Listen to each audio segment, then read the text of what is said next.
Feria del Libro de Chicago en su edición 2024 presenta.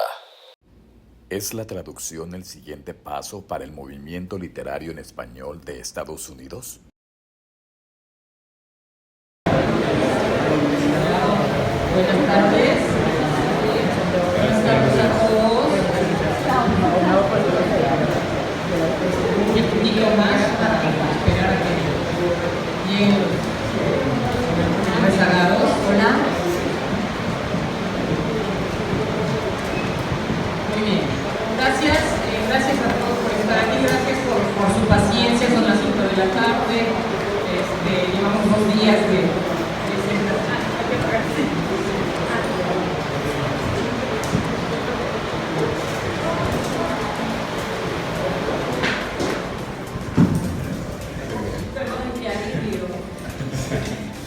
prendimos el ventilador porque está un poco estoque aquí.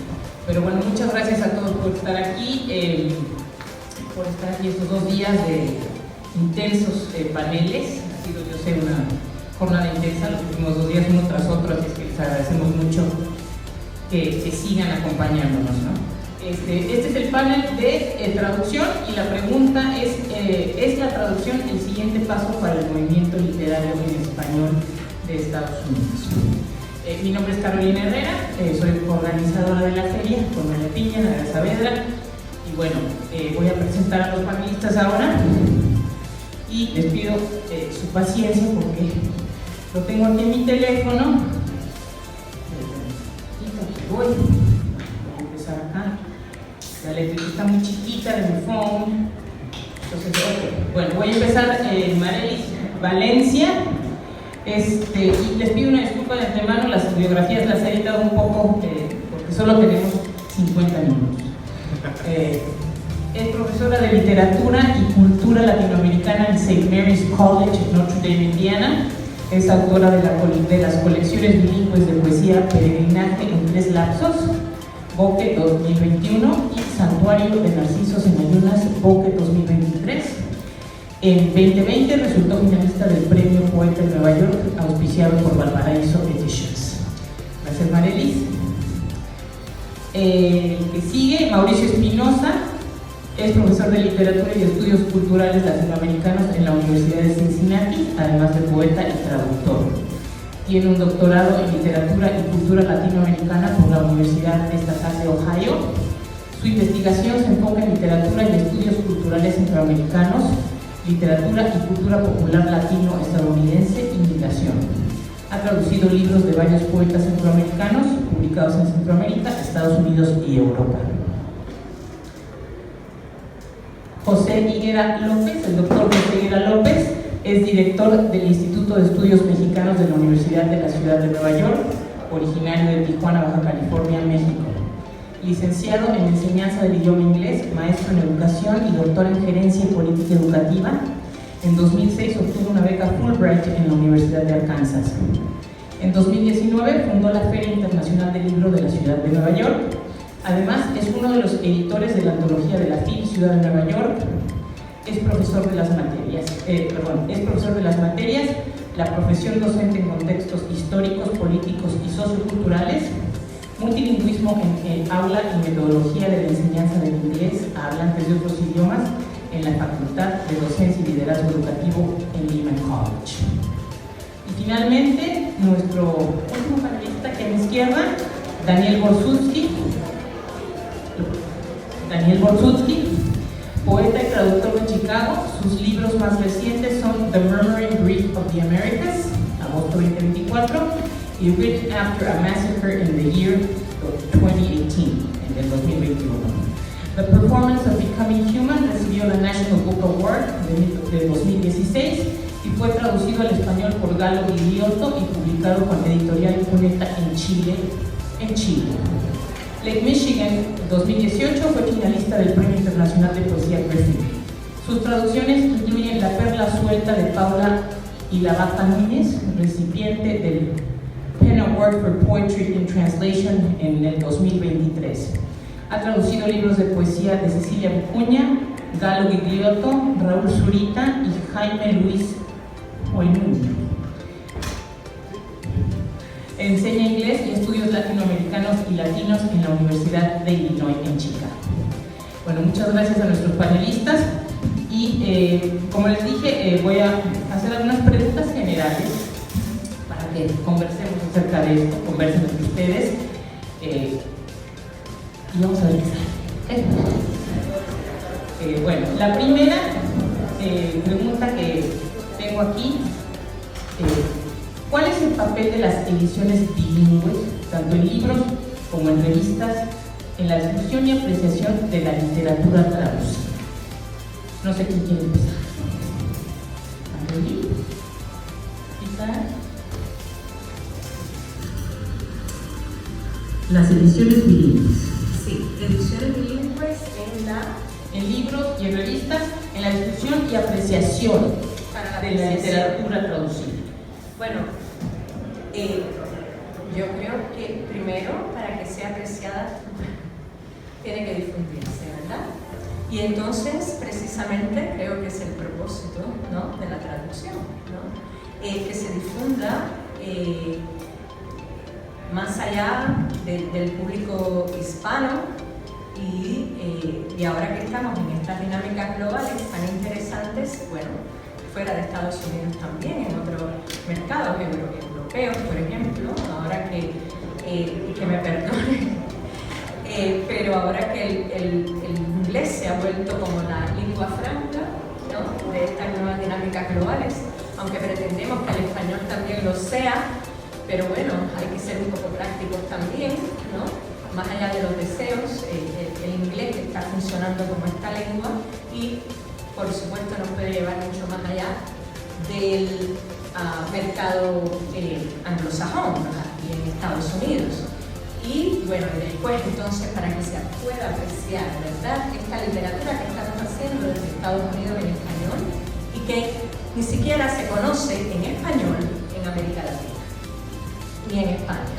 Es decir, somos doblemente estamos doblemente marginados.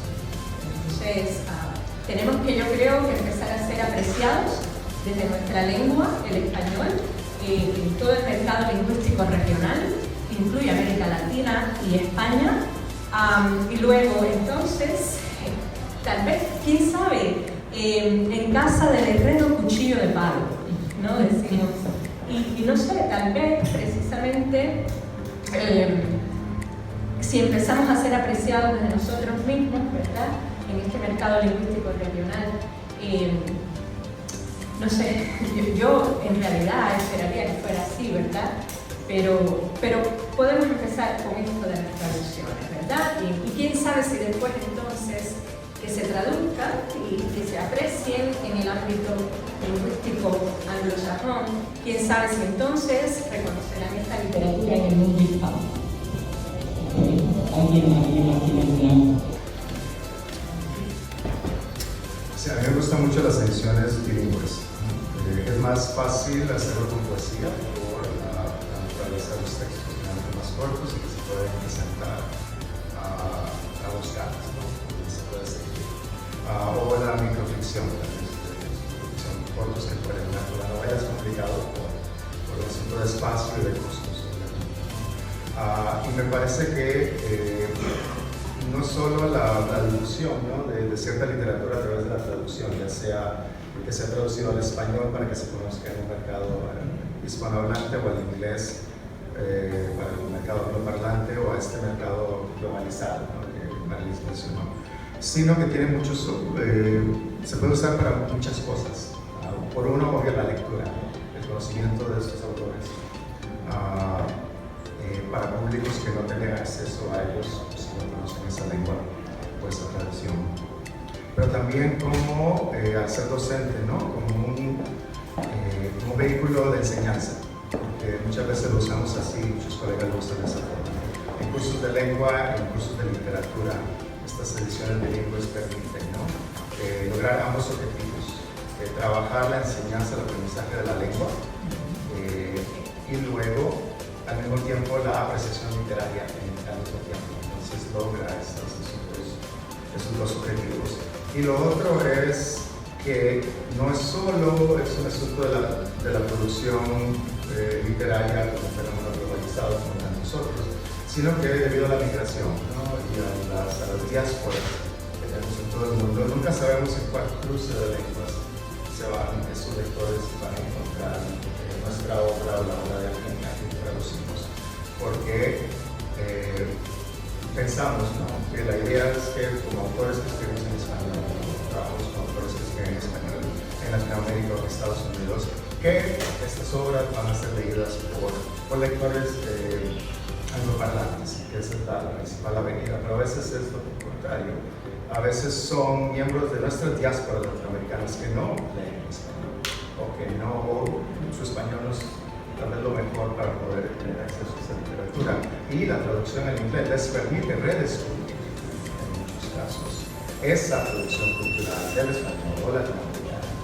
Y el poeta salvadoreño Javier Zamora es un perfecto ejemplo de esto.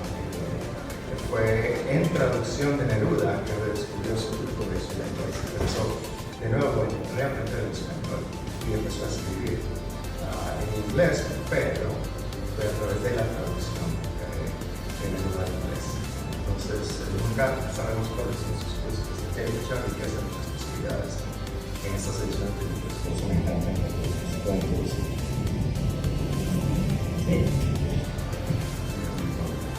Pues digo, yo creo que el papel es muy importante, ¿no? De papel que juega, tomando un poco sobre lo que está intentando empezar como docente. En la formación, por ejemplo, de futuros maestros, yo utilizo mucho esto en mis clases, precisamente, de cómo podemos activar desde pequeños a estos nuevos públicos, lectores, que si son hablantes de herencia de español, como comentabas, que no tienen tan dominante la lengua, cómo se les puede aproximar de una manera que no sea tan agresiva a los niños desde pequeños en estos espacios, ¿no? Y el poder que tienen sobre todo los docentes de tomar la decisión de qué tipo de literatura pueden utilizar en el aula, eso es como una herramienta que hay. Entonces, eso para mí es como fundamental. La cuestión también que, pensando la importancia de qué papel juega, pues obviamente la literatura, como sabemos, ¿no?, nos abre a estos otros mundos, a otras culturas. Entonces, el momento de que se traduce, ¿no?, y lo podemos presentar en inglés, estamos abriendo también la oportunidad para otras personas que nos puedan conocer nuestra cultura. Ahorita el caso que tengo presente es el de Manuel Carballo, que acabamos de tener en Nueva York, presentando su libro El canto de las flores. Es un poeta náhuatl y su libro está traducido, está en inglés, en francés y español. Entonces, no solamente es una lengua y conocer lo que está presentando en su poesía, también es la cosmovisión en específico de esta etnia específica náhuatl, que podemos nosotros enriquecernos, no nada más de entender la lengua, sino también de entender cómo esta comunidad ve también al universo. Entonces, esta para mí es una oportunidad increíble de que niños y otros lectores y otras culturas puedan experimentar y experienciar, si podemos decir esta palabra, lo que es la lengua del otro. Bueno, nada más un saludo para eso. Hace 2 paneles tuvimos expuestas y River Coelho recitó en quechua, español, inglés, y para mí fue muy impresionante ver esa musicalidad del idioma, cómo se trasladó al español y cómo se trasladó al inglés. Claro, que más como seguimiento a eso, digo, en el Festival Cuba de Poesía, ¿no? Un momento que no hay oportunidad de traducirlo porque estaban en el momento en el Festival y cuando nos invitó, bueno, no tenemos la traducción, pero disfruten también lo que es la musicalidad, ¿no? Entonces también, pero qué mejor si podemos experimentarlo, ¿no? Cómo entender lo que la voz. Bueno, gracias. Siguiendo lo que dice José, ese tipo de antología de 3 idiomas y con idiomas indígenas también nos hace dar cuenta un poco de las relaciones entre los idiomas, que nos hace dar cuenta de las relaciones entre los también. Entonces, yo creo que hay algo muy importante y poderoso poner idiomas así como iguales uno al lado del otro, sin decir que este es lo más importante. Y yo creo que eso es uno de los papeles que traducción, ediciones bilingües pueden hacer. También yo creo que en términos de difusión, yo creo que para gente aquí que habla español es una oportunidad tanto para gente que habla inglés, para descubrir escritores de Sudamérica, que quizás, o sea, como alguien que está aquí, es muy difícil estar conectado todo el tiempo a la cultura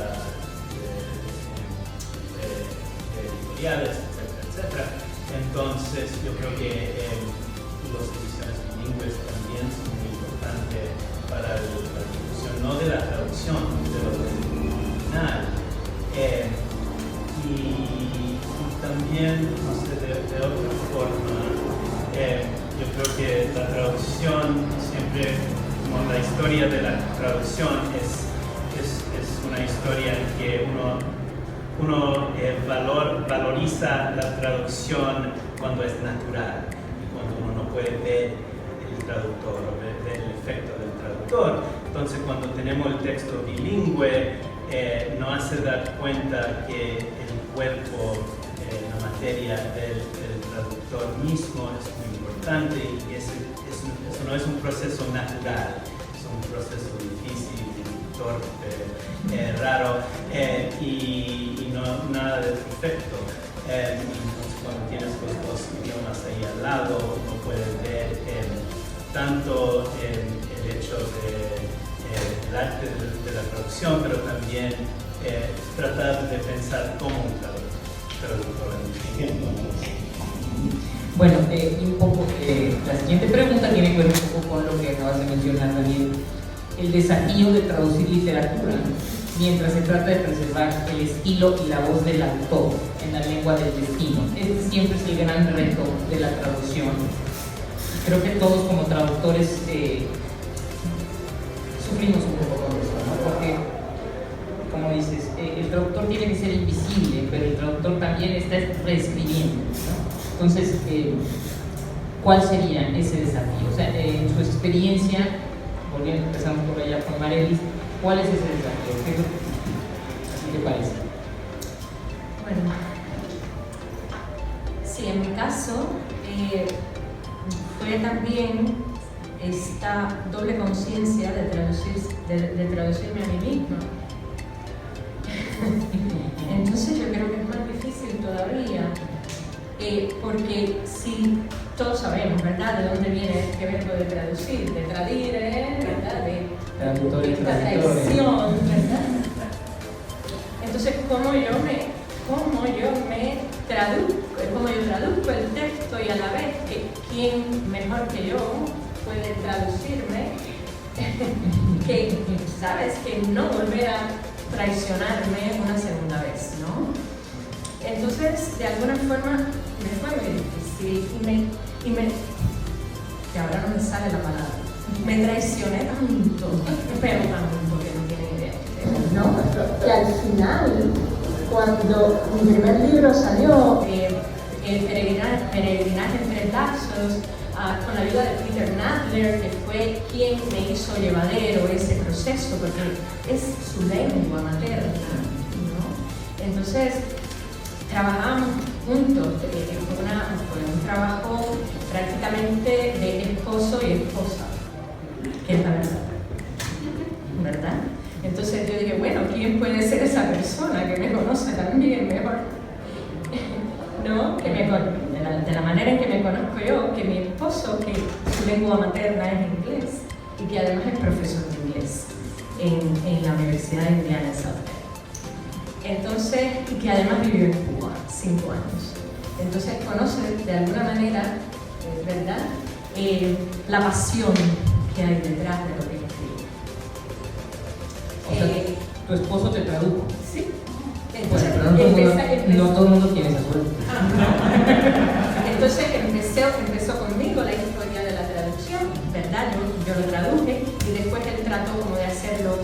poco más, ¿verdad?, al inglés, sin que saliera esa resonancia del español, más de la variante cubana, ¿no?, y bueno, nada, aquí la recomendación viene de muy cerca, y me lo un poco, bueno, que no todo el mundo habla de que su marido le traduce, ¿no? Yo creo que probablemente sea la única que en un panel haya dicho algo así, pero bueno, me ayudó muchísimo a entender mucho más el valor de la traducción, el valor y la fuerza que hay en ello. Y no sé, tal vez después podamos, para que los demás hablen, poner algún ejemplo de cosas muy interesantes que me suceden. Bueno, hay un follow para eso, pero voy a dejar que En mi caso he tenido dos experiencias distintas, ¿no?, el acercamiento al texto.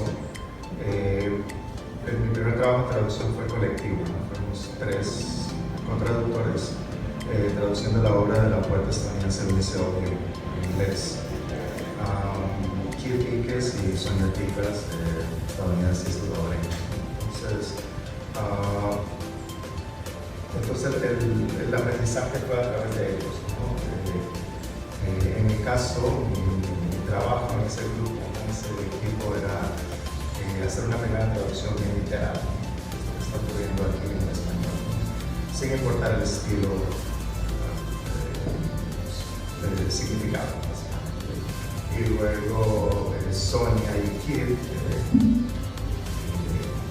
tiene más trayectoria trabajando con la lengua inglesa que yo, se encargaban de mejorar la traducción, de hacerla además algo funcional en el idioma inglés y en el Entonces, hablando de todas estas metáforas que se asocian a la traducción, ¿no?, que tienen que ver con las relaciones amorosas desde el principio, ¿no?, ¿verdad? Fidelidad, traición, etcétera, que siempre aparecen, ¿no? En ese caso no me sentía tan mal por las tradiciones porque era un grupo, no era solo yo, no dependía solo de mí, y teníamos nuestros roles bien definidos. Y el resultado, porque era necesario en ese caso, era lograr no algo cercano, tan cercano, en el caso de la obra de episodio, que es bastante difícil, hermética a veces, sino algo que funcionara en inglés independientemente. Una voz, su voz para en inglés, no solo replicar de forma tan cercana. Yo solo lograba aquí ser un poeta en inglés. Entonces, Sonia y yo le confiábamos así de paso. Tenemos que confiarnos porque si no, no funciona. Ya sea trabajando en equipo con varios traductores o la relación traductor-autor.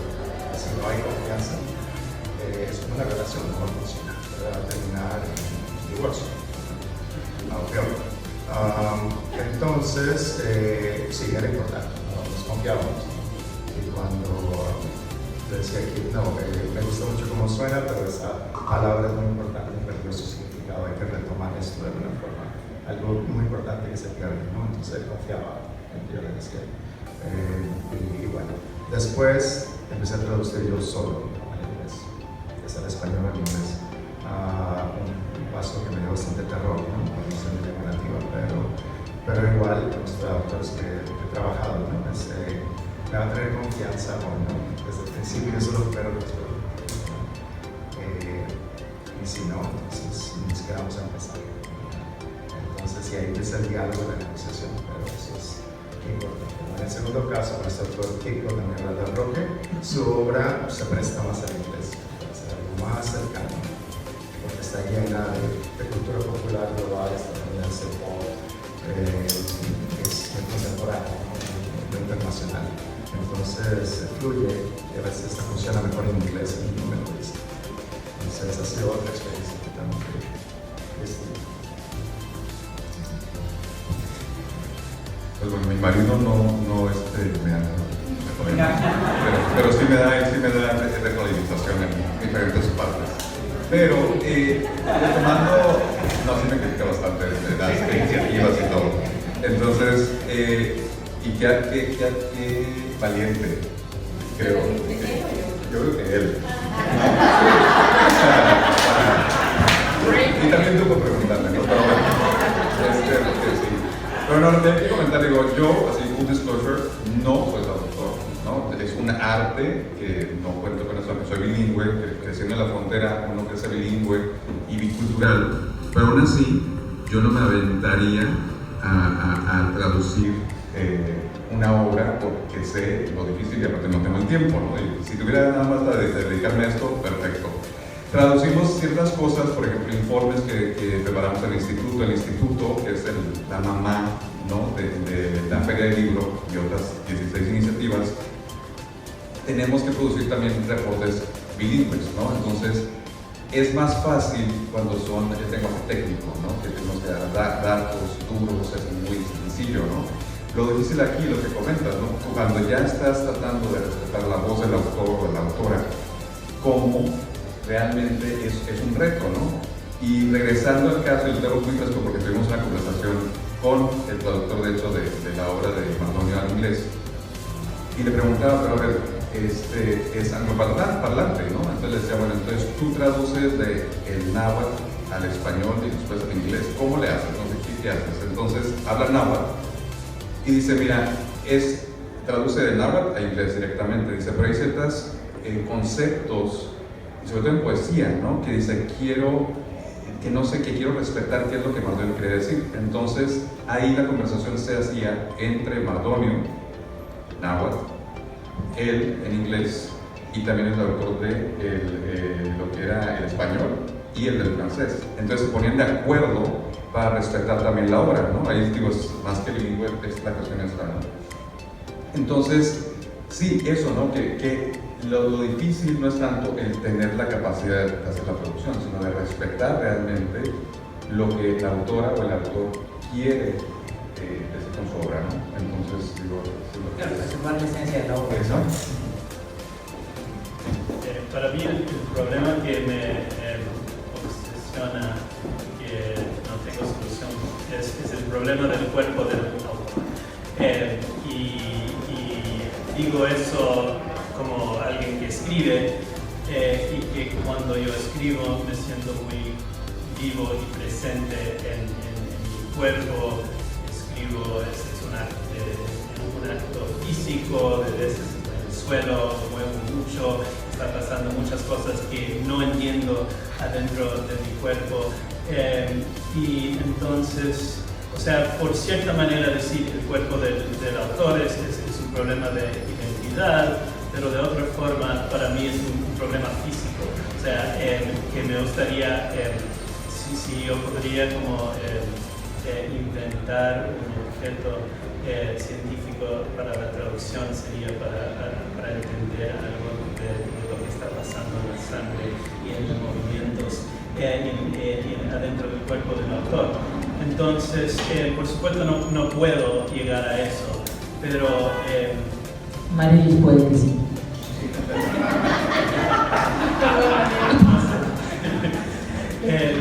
pero siempre pienso en eso. Y de cierta manera no me ayuda para nada, pero es el problema para mí más interesante de traducción. También la pregunta me hace pensar que he visto varias veces que un autor, cuando está con su traductor, le dice al traductor que el poem is much better in translation, es mejor en traducción. Yo creo que un traductor es más humilde y nadie como cree que el autor está diciendo la verdad, pero quiero pensar en eso un poco, o sea, qué significa decir que el texto del poema, lo que sea, es mejor en traducción. Al mismo tiempo, no sé, una vez alguien escribió una crítica de un libro mío donde dijo, he's not a bad writer, he appears to be writing as a bad writer on purpose. Entonces pienso en eso como un problema de traducción también, porque como cuáles son las intenciones del autor, y si la intención es realmente, no sé si yo realmente estoy tratando de ser un escritor malo, pero si es hacer literatura malo, qué significa la traducción y qué tipos de decisiones, libertades, etc., tiene que tomar el traductor para tratar de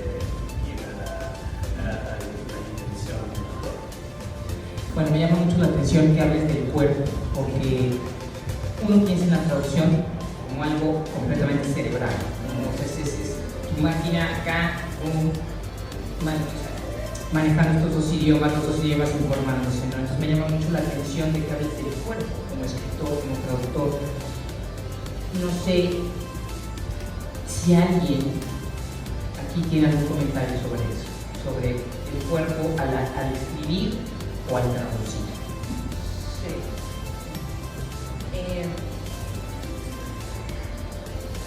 No es que, bueno, es que uno cuando escribe con todo. Yo realmente no puedo separar mi cuerpo y mi alma, no tengo esa capacidad de discernir, de discernir, que es casi, no sé, moderna, ¿no? De dividir la razón y la emoción, ¿no? Es decir, escribo con todo, pero no me sudan las manos. Entonces, ahora que él estaba hablando de esto, ¿no? de esta cuestión de cómo se expresa físicamente la emoción, bueno, la emoción se puede, en mi caso, por ejemplo, cuando me estaba traduciendo y cuando estaba trabajando con Peter, era esto de que me sudaban las manos constantemente, y esto no me pasa cuando escribo, para nada, no sé. Nervio, era puro nervio. Yo creo que era la expresión de los nervios, ¿no? De un sentimiento ahí de...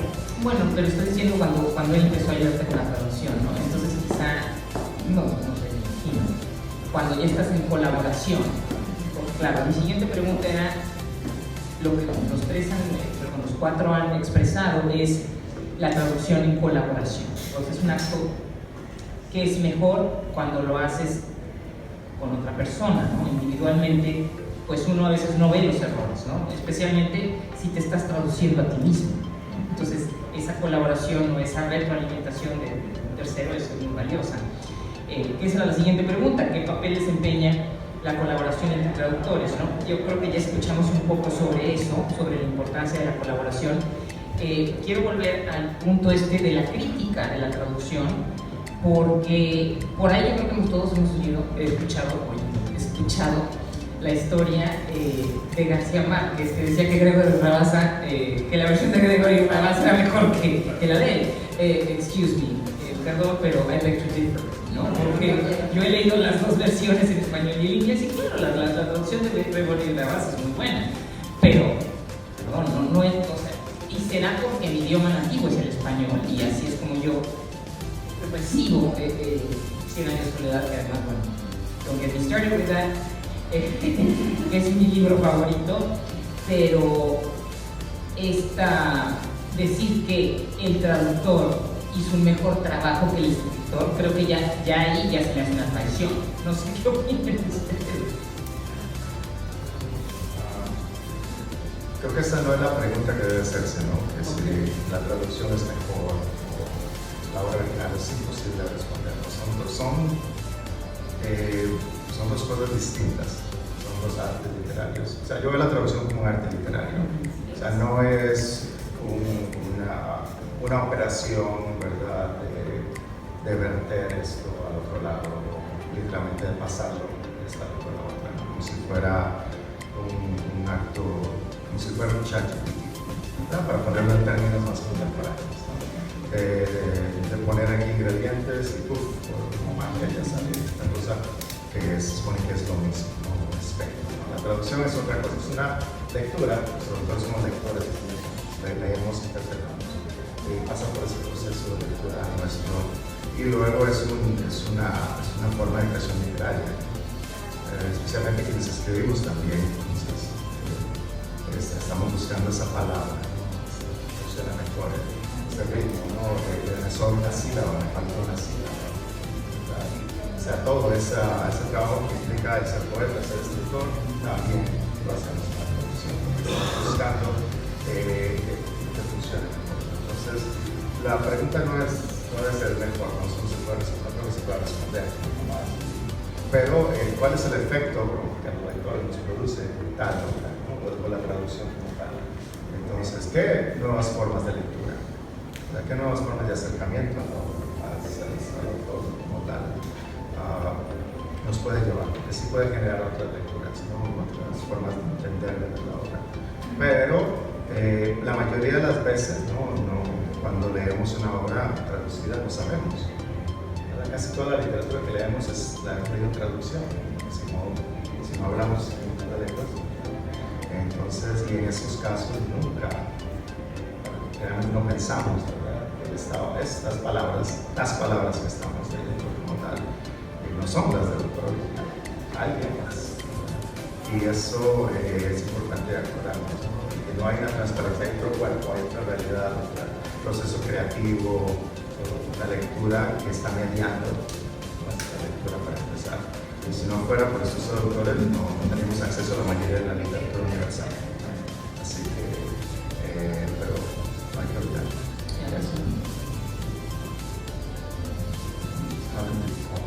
Claro, totalmente de acuerdo. Y es eso, ¿no? Realmente yo creo que no podemos comparar, ¿no? O sea, realmente lo que estabas comentando al principio, la cuestión de colaboración, realmente esa es la intención, ¿no? Y si la función es de que de veras al idioma que se está traduciendo, la cultura que lo va a leer lo entienda y entienda el espíritu de la obra, hizo muy buen papel. Yo no creo que lo podemos dar un juicio de valor de que si es mejor o peor, pero si cumple la función de abrir este espacio, este nuevo público, creo que es lo que es el hacer el buen trabajo, ¿no? Porque si es un arte, ¿no? Entonces, es lo mismo que cuando yo les pongo el ejemplo a mis estudiantes, es muy diferente el hablar español que ser profesor de español. Muy diferente ser hablante de inglés a ser maestro de inglés, a enseñar a adquirir una lengua. Lo mismo con la traducción. Como les digo, soy bilingüe, pero yo no tengo el arte, yo no considero que tengo el arte para ser un traductor. Entonces, aunque dominen las otras lenguas, ¿no? Entonces, sí creo que se tiene que respetar eso y creo, como haciendo alusión a lo que dijo también es esto, ¿no? De que si no, pues realmente entran todas esas plataformas que nada más hacen el público, ¿no? Claro, absolutamente de acuerdo, ¿no? Sobre todo porque la otra experiencia es que lees a un autor en traducción, por ejemplo, no sé, voy a poner un ejemplo personal, no estoy leyendo a un autor sueco y la traducción te das cuenta que está mal. No puede ser, esta no es mi impresión correcta. Aunque no hablo sueco, pero me doy cuenta. Entonces eso es muy importante. Dices tú, yo soy bilingüe, pero yo sé hasta, o sea, cuáles son mis límites, ¿no? Que eso es importante también, ese reconocimiento de hasta dónde puedo llegar aquí, ¿no? Al servicio del lector, ¿no? O sea, porque yo creo que la traducción está al servicio del lector. Pero ¿qué significa mal? Bueno, es que no mal, pero bueno, sí mal, porque me acuerdo que específicamente estaba leyendo y claro, estaba leyendo en inglés. Y la expresión en inglés no casaba con lo que se estaba diciendo. Entonces yo decía, no me convencía. No sabía si estaba mal, yo no podía decir si estaba mal, pero no me estaba gustando la lectura. Y entonces eso hizo que ya dejara el libro, porque dije, no me está gustando, cómo está fluyendo el texto en inglés. Eso es lo que quiero. O sea, mi pregunta, viene de, es bien difícil traducir libros experimentales, libros que no son totalmente fluidos en su propio idioma, entonces es mal traducción, es malo porque es malo relacionado con el idioma original o es malo porque es malo en la idioma nueva, y eso es, no tengo la solución, pero es importante. La pregunta anterior era sobre la colaboración. El cuerpo. Sí, y la idea de qué pasa, yo presenté la idea de mejorar el texto y no sé si creo tanto en eso, pero lo que creo que es la traducción es una oportunidad para crear una versión nueva del texto.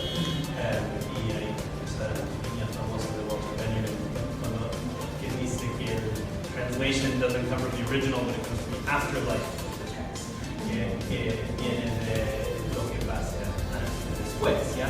Entonces, yo creo que la traducción puede tener muchas maneras de ser traducción, y yo creo que cuando empecé a traducir tenía como estrategias mucho sin disciplina. Después me puse muy como disciplinado, y ahora me siento que estoy como volviendo a algo no indisciplinado, pero que me interesa más las preguntas de qué va a ser el afterlife, qué significa decir que es peor, mejor, y cómo puedo tratar a enfrentar esos problemas. Gracias, Daniel. Bueno, la siguiente pregunta, no sé, ¿estamos satisfechos con esta conversación? ¿Hay algo más? ahorita podemos abrir para preguntas. Pero bueno, volvemos aquí, estamos en esta feria, una feria de libro en español, de autores que escriben en español en Estados Unidos, y claro, ¿qué es lo que queremos? Queremos que estos libros lleguen no solamente a los lectores en español, pero también a un mercado mucho más amplio, que son los lectores en inglés, ¿no? Entonces, existe un mercado no hispanoparlante interesado en esta nueva literatura en español en Estados Unidos, y de ser así, ¿cómo se puede dar mayor visibilidad a los escritores que escriben en español en Estados Unidos?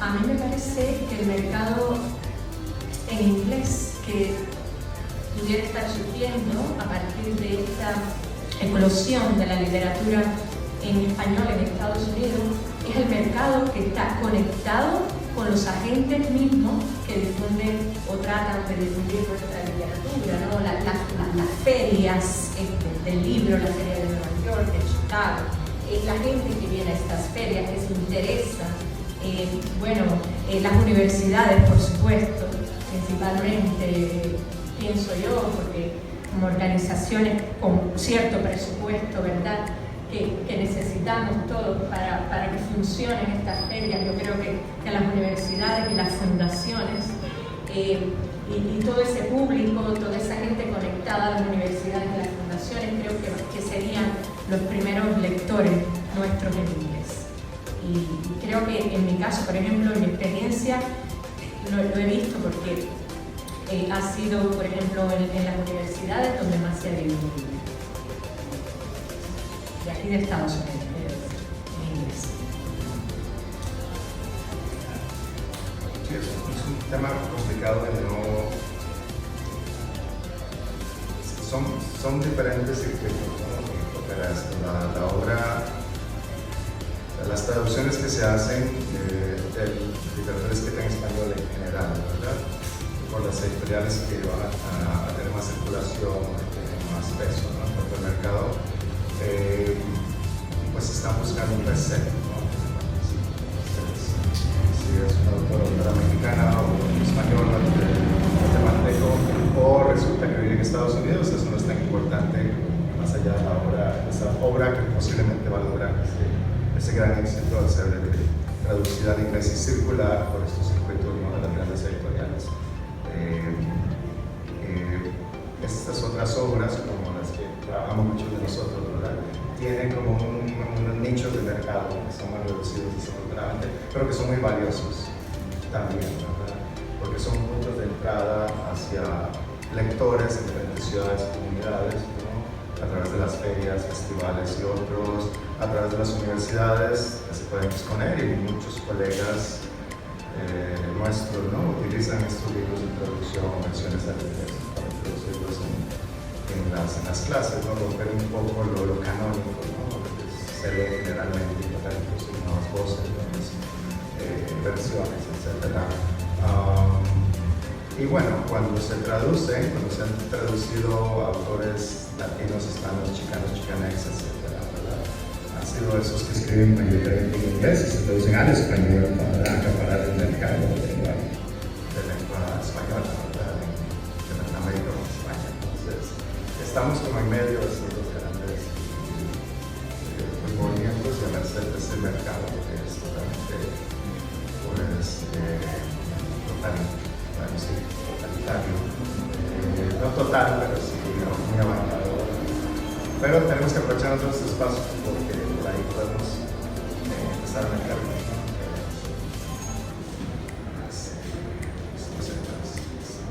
los intestinos de gran pulpo y tal vez podemos llegar. Pero bueno, hay que seguir intentando. Sí, yo también como que me refería un poco de mercado, más como una oportunidad, ¿no? Crear espacios que den visibilidad a lo que está sucediendo en la literatura de nuestro idioma, sobre todo desde la diáspora.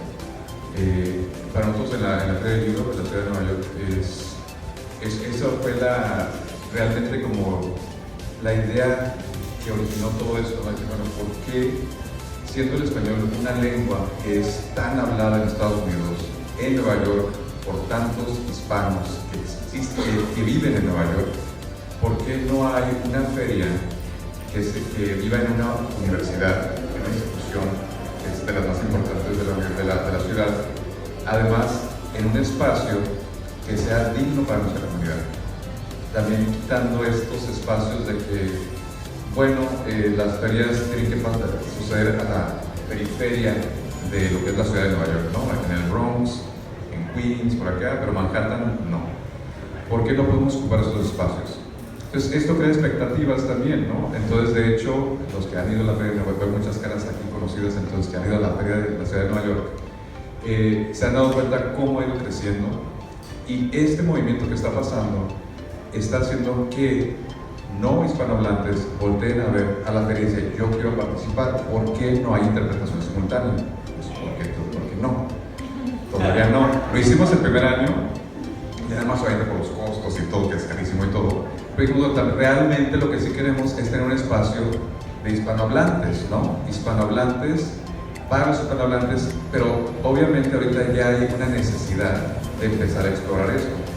En cuestión de que, bueno, porque también los autores, también, qué mejor que su obra sea conocida, si está traducida, pues que también la vendan, ¿no? En ese espacio que hay para que los conozcan o las conozcan más. Entonces, esta expectativa que ya se está creando en la feria, creo que es muy interesante lo que está pasando, ¿no? Que ya nos están pidiendo que llevemos libros en inglés de las autoras y los autores, los que están disponibles. Entonces, eso fue orgánico, ¿no? En ese sentido. Y también, digo, haciendo un comercial para este año, ¿no? Que es Nueva York como punto de convergencia, ¿no? Para el español y otras lenguas, precisamente eso, ¿no? Otras lenguas originarias, pero también en inglés, ¿no? Como una lengua que también realmente está abriendo espacio para las autoras, los autores y les autores, para que puedan dar a conocer su obra. Entonces, gracias, José. Bien. Nos quedan 5 minutitos, así es que para cerrar. Volviendo a la pregunta original, si hay gente que no habla español que están interesados. Mira, yo también me muevo adentro de circuitos de poesía y de editoriales independientes, y yo creo que sí hay interés en traducción. No tienen mucho dinero, la capacidad de publicar muchos libros, pero yo siento que sí. Y de cierta manera es más fácil publicar un libro de traducción de cierta manera adentro de esos circuitos que un libro propio. Pero también hay como editores que tienen miedo de publicar traducción, tienen miedo que hacer una traducción mala, va a tener problemas legales de derechos, que van a tener problemas con críticas que dicen que el texto es un desastre y que ellos no pueden verificar eso. Eso es algo real, pero también es como algo que está limitando, por lo menos dentro de esos circuitos, la traducción un poco. En como universidades, fundaciones, lugares con más dinero.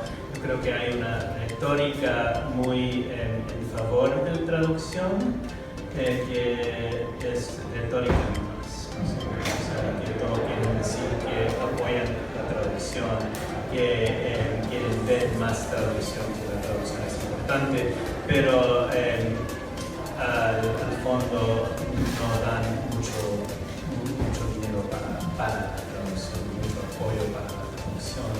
Entonces yo creo que eso es una realidad que también está limitando el negocio. Bueno, de acuerdo con todo lo que han dicho aquí nuestros panelistas, tengo una última pregunta, pero ya nos quedan 3 minutos, perdón, a ver, pregunta, a ver allá, Gerardo Cárdenas. Sí, en términos del tema central de la traducción como el siguiente paso, creo que la gente se empezó a referir un poco a esto. Hay dos problemas que ya saben que tienen que ver. Uno es el análisis de las traducciones. ¿Qué se puede hacer para abatir esos costos y hacerlos razonables para editores, para autores, para el mercado? Y el otro también, hay una concentración, que es también el problema de calidad que se refería Daniel. Hay pocos traductores que están sobretrabajados porque saben los editores y los autores que son buenos traductores, entonces están cargados. No nombro nombres, pero uno ve los libros traducidos por Entonces, esos dos temas, costo y calidad un poco, ¿qué se puede hacer? Muy buena pregunta. Y si me permiten, yo te voy a contestar porque yo trabajo en eso, en traducción. ¿Okay? Y la cuestión esta de los costos son demasiado altos. Yo creo que los costos no son demasiado altos, porque lo que hace un traductor es una reescritura que requiere muchísimo tiempo. Entonces, la última pregunta que tenía para el panel era about AI, porque todo el mundo está hablando de AI, y de una vez les digo que el AI no va a sustituir al humano. No es posible, especialmente para la traducción literaria. No va a haber manera. Claro, la máquina aprende todos los días, entre más la alimentes, más aprende.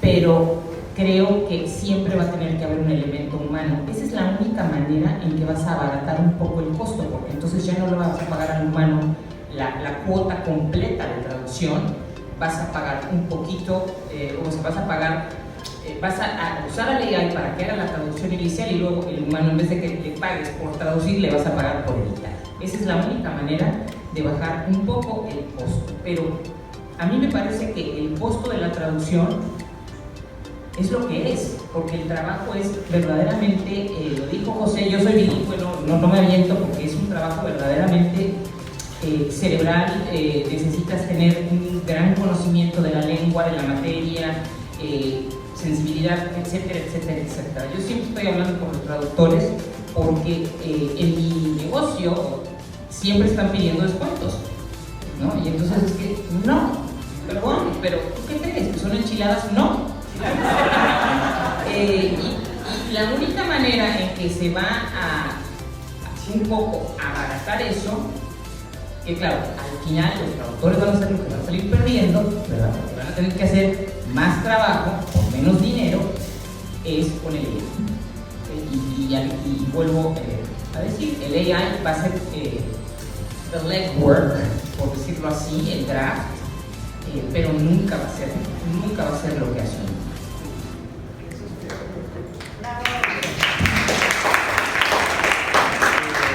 Bueno, aquí terminamos. Muchas gracias. Perdón, ya son 5:56, nos quedan 4 minutos. Pero bueno, los que se quieran quedar al siguiente panel.